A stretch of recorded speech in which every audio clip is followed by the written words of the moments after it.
Look, I'm going to say this once, and I'm going to say it plainly. This course was not designed with accommodations in mind. If you can't run the standard qual, you sign the liability waiver, you collect your participation certificate, and you go home. I don't have time to babysit someone who's going to pull my numbers down because the program needed a feel-good story for its quarterly report. The range went quiet. Not the polite quiet of people pretending not to hear. The held-breath quiet of people who had heard every word and were now staring very carefully at the gravel between their boots. Staff Sergeant Calloway let the silence sit there. He was a broad man with a drill instructor's posture and a drill instructor's voice, the kind of voice that carried across a firing line even when the wind was up. He had been running qualification courses at this facility for 11 years. He had failed recruits, washed out officers, and sent a colonel back to his command with a polite letter and a failed score sheet. He believed in standards. He believed in them loudly and often and at close range. The woman he had just addressed did not respond. She stood at the far end of the staging area with her gear bag at her feet and her rifle case laid flat on the wooden bench beside her. She was in her late 30s. Her hair was pulled back in a tight braid. Her range uniform was clean but faded. The kind of faded that takes years, not a single bad wash. Her left sleeve was rolled to the elbow, and below that elbow there was a prosthetic forearm, matte carbon fiber, custom fitted, with a modified grip attachment already threaded into the forward housing of her rifle's sling mount. She had been adjusting that attachment when Calloway started talking. She finished adjusting it. Then she picked up the clipboard with the liability waiver on it, signed her name at the bottom in one clean stroke, and set it back down on the bench without looking at him. Her name on that form read, Eleanor Marsh, Civilian Contractor, Wounded Warriors Transition Program, Cohort 14. What the form did not say, what no form in this staging area said, was anything else about Eleanor Marsh.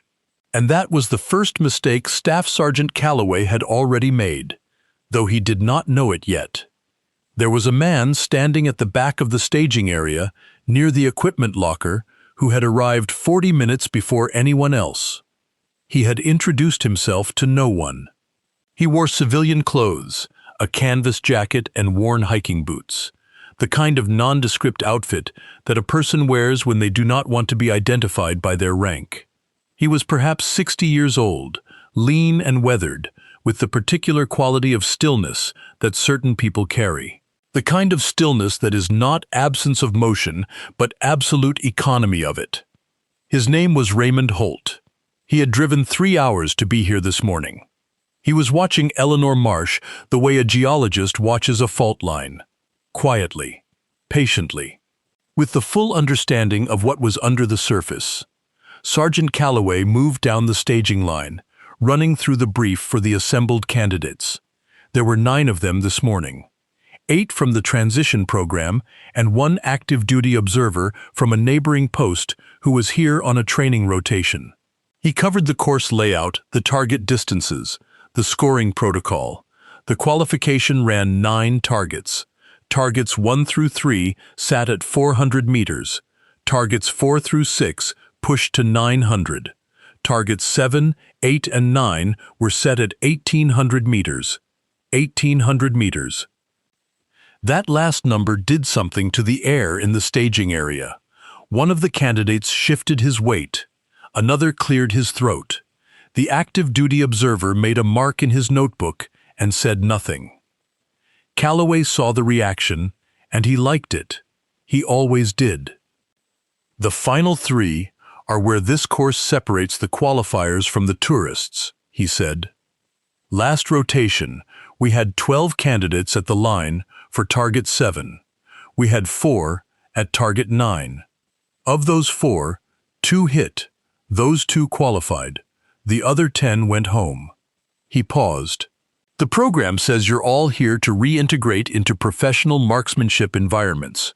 Today, we find out what that means in practice. His gaze moved down the line and settled briefly on Eleanor Marsh. "Any questions before we go hot?" She had none.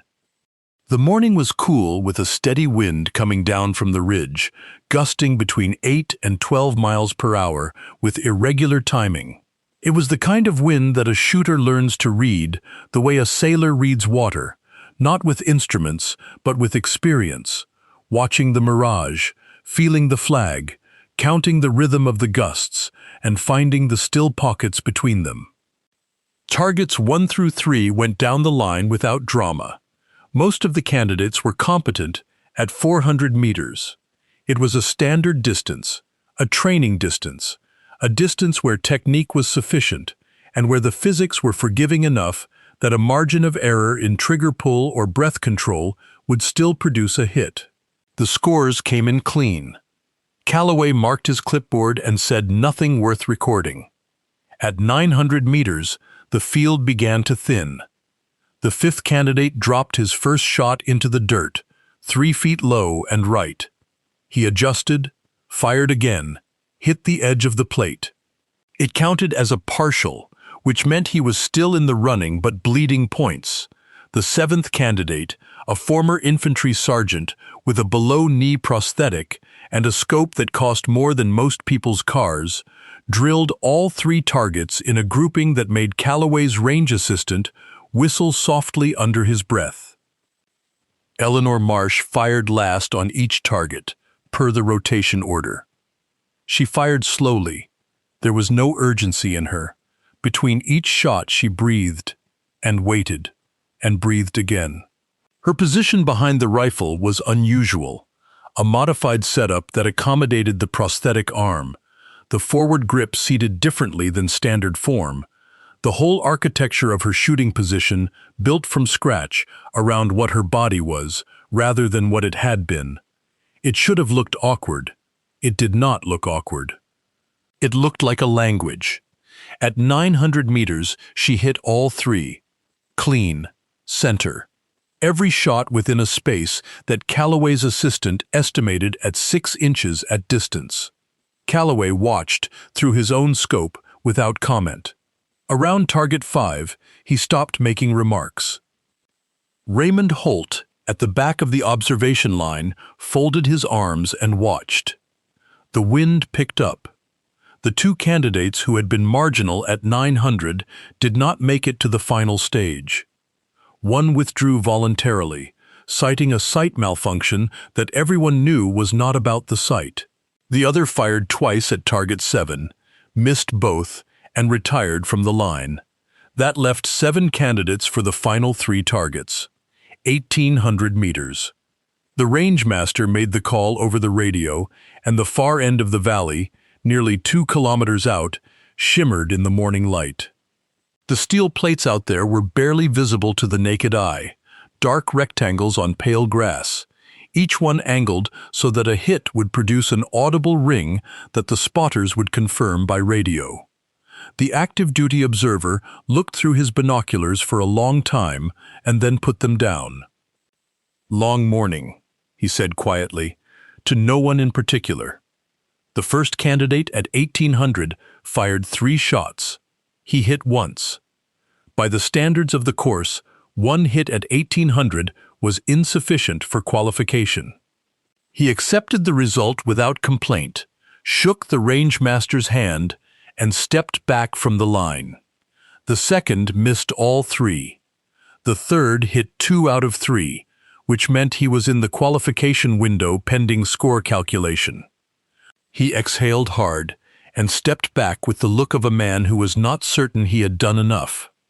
One by one, the 7 came to the line and fired and stepped away.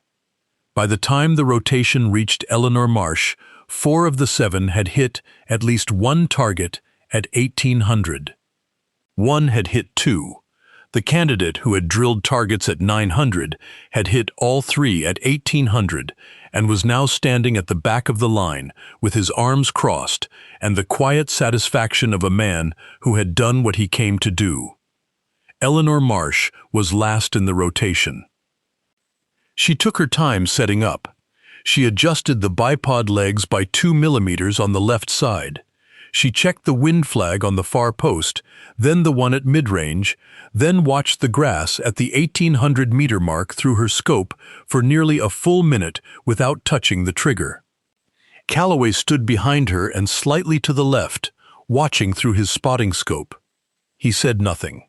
He had said nothing for the last 40 minutes. The first target at 1,800 rang. The sound came back a full second and a half after the shot, a clean metallic clang that the spotter confirmed over the radio before Eleanor had cycled the bolt. The second target rang. Calloway shifted his weight behind the spotting scope, but did not look away.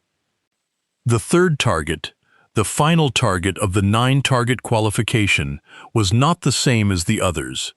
It had been repositioned overnight, placed at the far end of the valley where the terrain created a compression effect on the wind, a lateral push of unpredictable force that came and went in pulses. Every shooter who had attempted this course in the last 3 years knew that Target 9 was the separator. Some called it the ghost plate because of how it disappeared in the mirage at certain times of morning.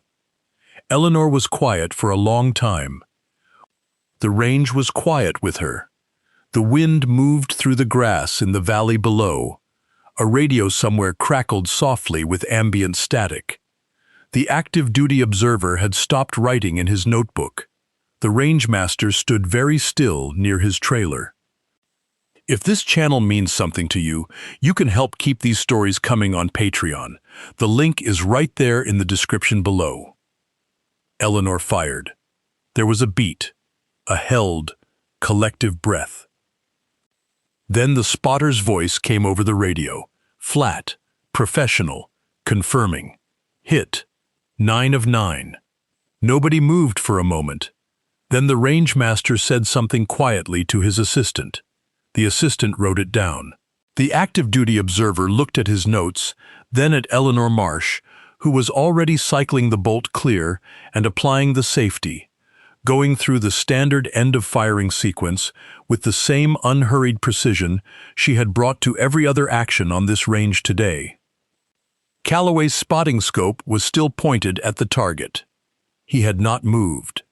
He stood there with his eye to the lens and both hands on the housing, and he did not say anything for a long time.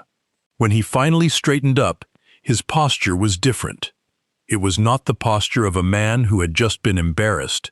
It was the posture of a man who was still processing what he had seen, working the evidence against his assumptions, finding that the evidence was winning. Eleanor began to break down her rifle with methodical care, each component placed on the bench in the precise order she had used to assemble it that morning. Raymond Holt walked out from the observation line toward the rangemaster. The two men spoke briefly, quietly. The rangemaster nodded and went to his trailer and came back with a file, a physical file, the kind with a colored tab on the edge and a unit designation stamp. He opened it and stood there reading. His expression changed. He read it again. Then he looked up at Eleanor Marsh, who was now sealing her rifle case and had not looked at either of them.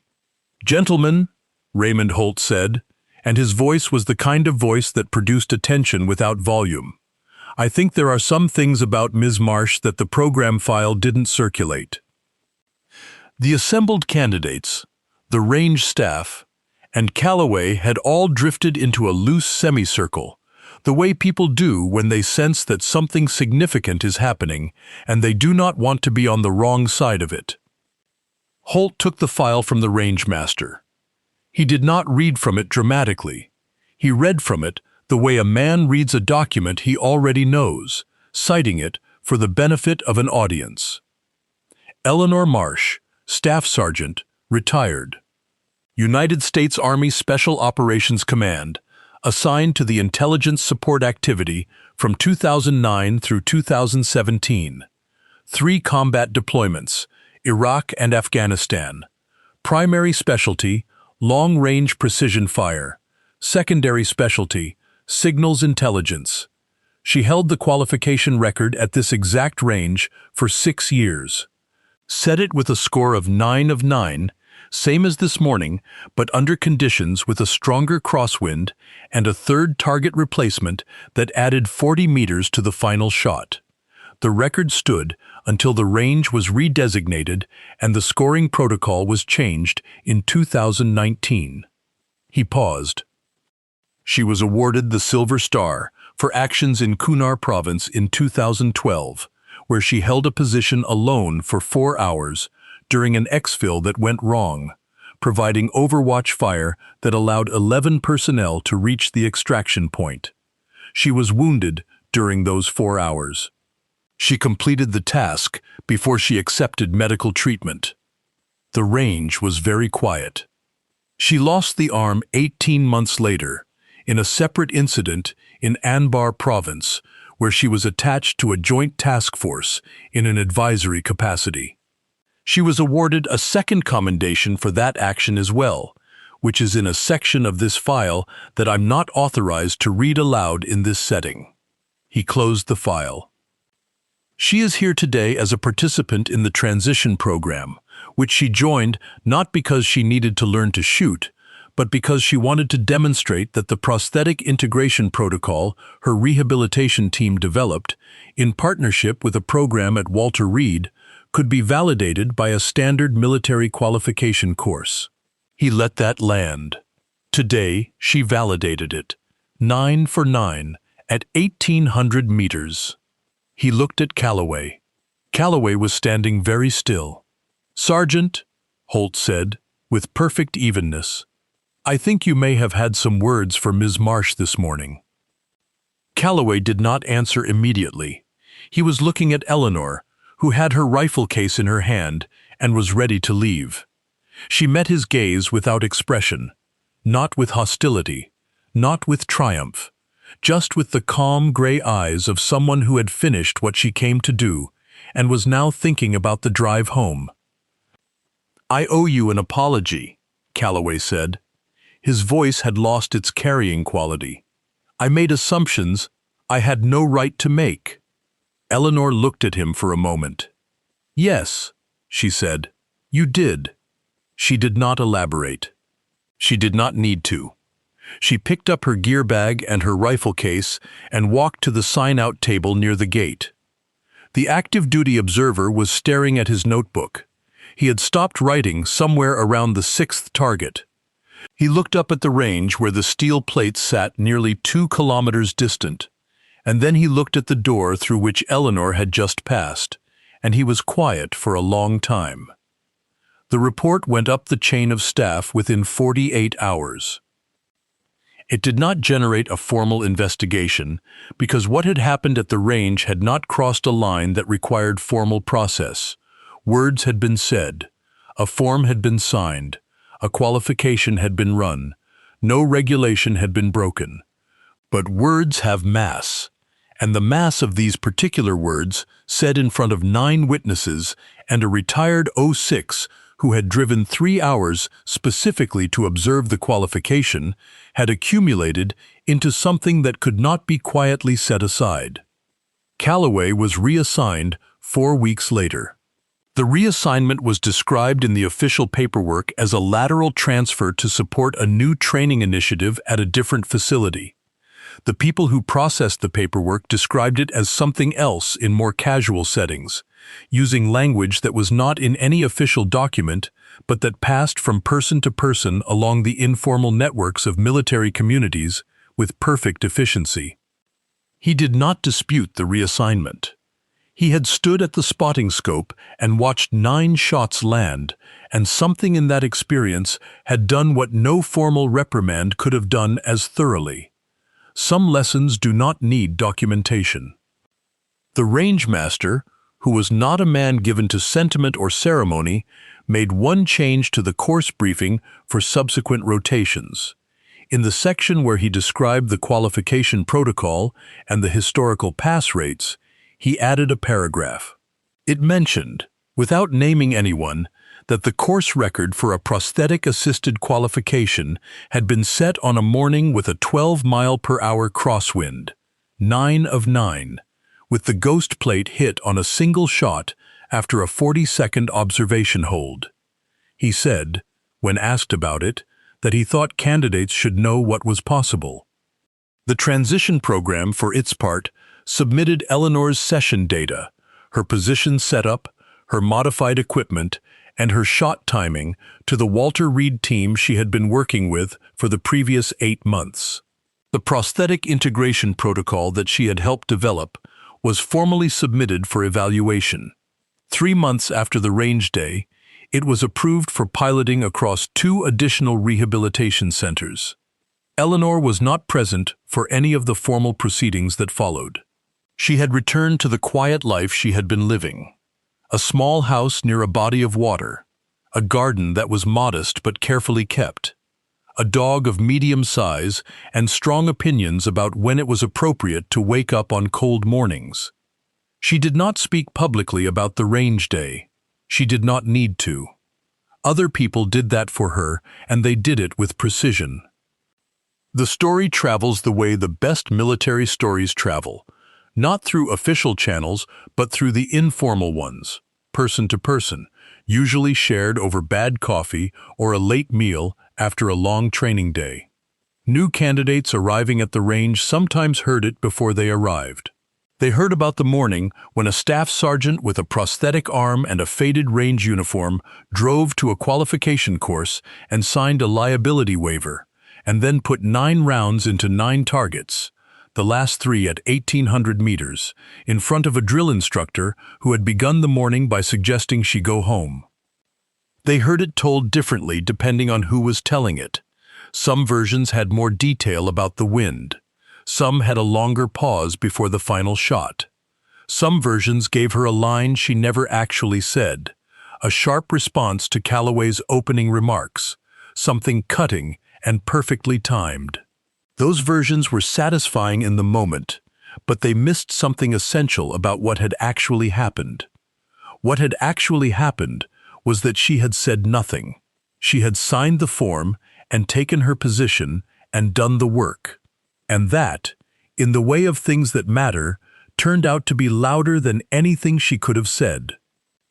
The candidates who heard the story really heard it, not the dramatic versions, but the plain factual version with the 9 shots and the spotting scope and the file that the rangemaster read twice before his expression changed.